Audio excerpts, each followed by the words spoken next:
You guys bored? I'm pretty bored. Let's talk about some hockey.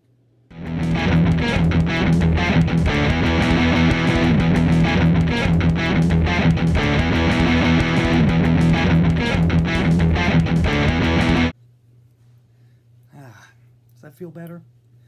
It feels a lot better. So, given that this is my first upload on this channel, I'm going to take this opportunity to introduce myself a little bit to you guys. My name is Alex. I'm a huge Condors fan. As if you couldn't tell by the 4 jerseys, the beanie. So, I saw this idea performed for the Toronto Maple Leafs by a guy named Steve Dangle. It's a great channel if you want to watch a guy scream. I'm not going to do that because I'm recording in my bedroom, and I'd like not to get kicked out. So, given that I'm a Condors fan, and I'm really bored with summer, you guys. All those things considered, let's talk about the team, shall we? This was a Condors team that came in with different circumstances and different expectations than the past 3 teams in the AHL. When head coach Jay Woodcroft was brought in before the season began, he said 2 things were of a priority to Edmonton: to develop players and to do so in a winning environment. Now, I don't know about you, but I'd say this and this did both of those things pretty well. The Condors weren't going to do it without adversity, though, because it's Bakersfield. Nothing can be easy here. Throughout the year, players got hurt, got called up, had their lines juggled, and admittedly had to come from behind a lot at times. For example, right at the start of the year, Edmonton sent down journeyman goaltender Al Montoya, presumably to be the starter in Bakersfield. Help out a bunch of kids. But 11 games into the year, Montoya goes down with vertigo.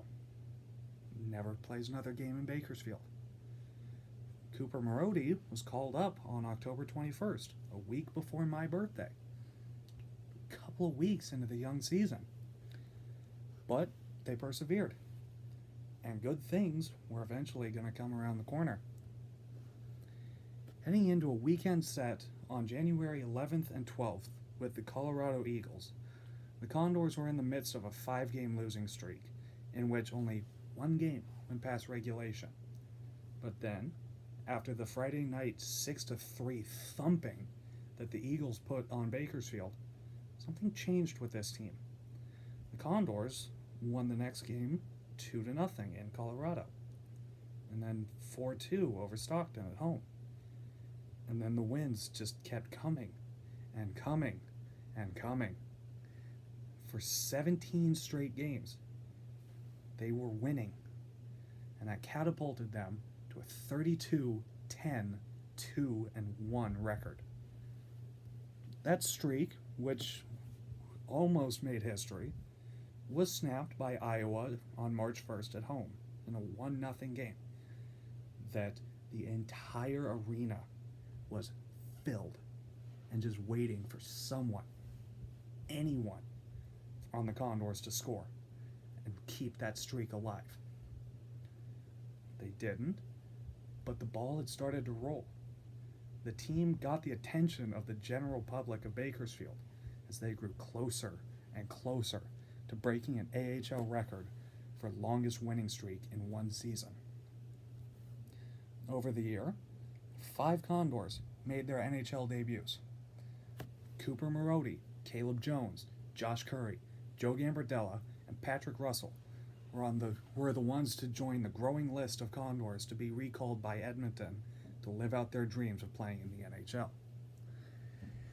And then, after a brutal slog that had the Condors go 9-6-1-1 over their last, 17 games, it was time for the newly crowned Pacific Division champion Bakersfield Condors to fight and claw through the best thing any sports god could give to a city with a team: hockey playoffs. The team started out against the newest AHL team, also playing in their first playoff game, the Colorado Eagles. Justice, I guess. Bakersfield took Game 1 by a 3-2 score in Loveland, Colorado, in front of a raucous crowd of Eagles fans, as they always are. And their team eventually got revenge in Game 2, where the Condors, they lost. They brought a 1-1 series split back home. And the Condors, what do you know, took care of business, winning 5-2 in Games 3 and 4 to close out the series at home. A couple of key contributors showed up in those last two games that all things going according to plan will be in Bakersfield, terrorizing the AHL for a couple of years. Center Ryan McLeod and defenseman Evan Bouchard. While Game 3 was a skills display by the Condors, it wasn't without rough stuff. Former Condor Cale Kessie, who admittedly was a favorite of mine when he played here because of his rough style, after he ran star Cooper Marody into the boards illegally, the young center was out of the game, out of the series, and eventually out of the playoffs with what seemed to be a concussion. At the end of Game 3, the Eagles, as always, the goons that they were, AHL, CHL, AHL, doesn't seem to matter, they decided to try and intimidate the Condors into backing down for Game 4 by pushing and shoving after the whistle and just being general douchebags. Didn't work. Waiting for the Condors in round 2 was an old foe for older Condors fans, the San Diego Gulls. While this iteration of San Diego hockey is as old as this version of the Condors, the rivalry between the two hockey fan bases is not that young. They battled all the way back before I was born in the early 1990s in the now defunct West Coast Hockey League, or WCHL, when the Condors were still the Fog and still played behind chicken wire in the convention center next door. Game 1 was an epic for the ages. A four overtime game, while leading to a loss for the Condors that stung Condors fans. If one were to put biases aside, it was a really good hockey game to watch. Because 4 overtimes, who's going to complain about getting 2 hockey games for the price of 1? For the Condors, though, that seemed to be the first crack in the armor, despite phenomenal efforts from goaltender Shane Starrett, who, when that streak started, was the reason the Condors kept winning a lot of games in that year, in that streak. Over the next 5 games, San Diego benefited from iffy calls, goaltending tandem that flopped like no one else has ever seen, and some puck luck. And yeah, admittedly, a little bit of skill. And they beat the Condors out in 6 games. However, that wasn't to say the season was a failure for the Condors. The Condors had their best season in their short AHL history, with a record of 42-21, 3-2, which gave them a total of 89 points, which put them first in the division, and, if you go by points percentage, gave them a very slim 0.009% advantage over the eventual Calder champion Chicago Wolves. This captured the AHL's first 2 trophies in the AHL. The John D. Chick Trophy for Pacific Division champions, and the Norman R. Bud Poyle Trophy for being the regular season Western Conference champions. There were also a few individual awards given to Condors players. For example, goaltender Shane Starrett and forward Tyler Benson, 2 absolutely key contributors to this team, were elected to both the AHL second team All-Star team, and the All-Rookie team.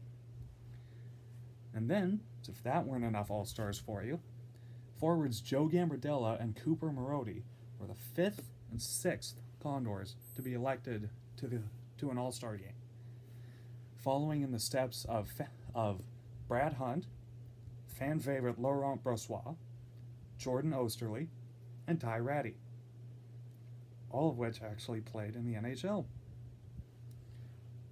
The Oilers, before the 2019-20 season, made a few moves that affected the Condors.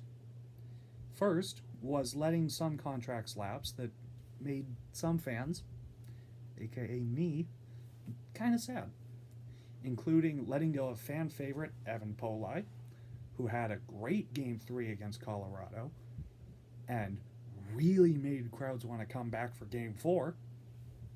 Go look up the Condors highlights if you want to see the rest of that. And struggling forward Braden Christopher. Other contracts that were let go were Ryan Stanton and Al Montoya. However, that's not to say that the cupboard is bare anymore. And really, in fact, if you look at points, probably got better. Coming to take the spots of Polai and Christopher are Ryan McLeod for a full year, hopefully, Ostap Safin and Kirill Maximov, who, if you put all three together, listen to these numbers, put up 62 goals and 90 assists for 152 points in 111 combined games in juniors. Sliding to the blue line are Evan Bouchard, also coming back from the playoff run, and Dmitry Samorukov, who combined for 26 goals, 72 assists, and 98 points in 104 junior games. From defensemen.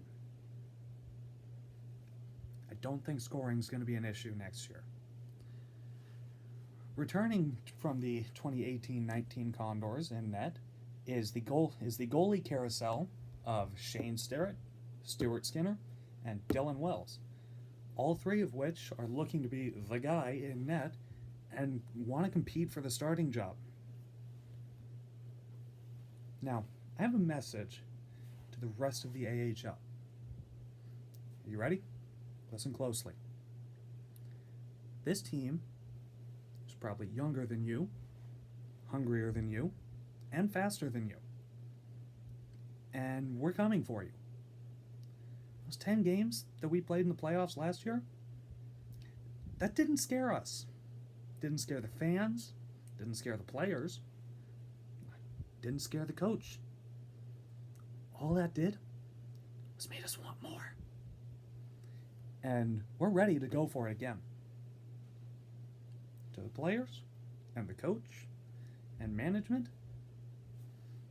fans are ready. Let's go. If you liked this video, leave a like, subscribe, comment, something. If you like it, disliked it, love the Condors, hate the Condors, let me know. I might answer, might not. Oh, and just one more thing while I'm thinking about it. To San Diego fans, who want to come up to our barn and bring that San Diego F in hockey flag, guess what? You got a flag too. And shocker,